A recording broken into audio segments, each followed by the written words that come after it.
Bao kadako mga puso masobra 1 million pesos nga balor sa ginapatihan Shabu na kumpeskar sa apat ka mga nakalailaing operasyon kontra droga sa Bacolod City. Isa sa mga target kag subject kapangalan pa sa isa ka bayani. Yaring balita nga atong gintutuka. Sa mismo pang-araw ng kagitingan kung sa diin ginasaulog ang pagkabaganihan sa mga Pilipino. Nadakpan ng drug personality nga natabuan ang pareho nga ngalan sa isa ka baganihan.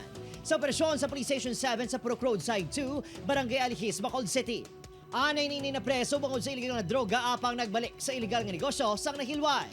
Masobra 360,000 pesos nga balor sa suspect na Shabu ang nakuha sa iya. Kagtod man gid ang real name niya si Rizal. Natabo pagkadakop siya do ara naman sa naginulsol man sa No comment ang suspect sa aligasyon nga budigero siya sa isa ka drug lord Santos investigasyon sa kapulisan.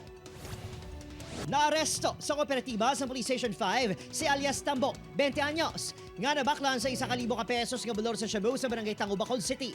Sunod sa kapulisan, malawig na ginamonitor ang operasyon ni Tambok apang ila nga gintakibot nga dako nagali ang illegal sining aktibidad.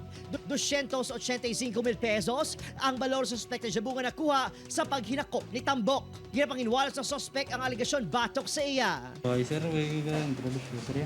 Ano? Wala ko introduction. Sir, guys, kuwila ako sa alis.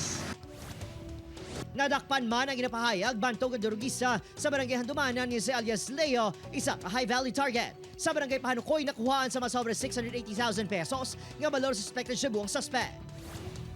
Aresado man si alias Angelito sa ginapahayag ruruan sa Shabu sa Purok Lampirong, Barangay 2. Yara sa drugs watchlist sa Barangay 12 ang suspect kun sa diin siya nagapuyo. Opo, Kiril Casillo, Adrian Priatos, 1 Western Visayas.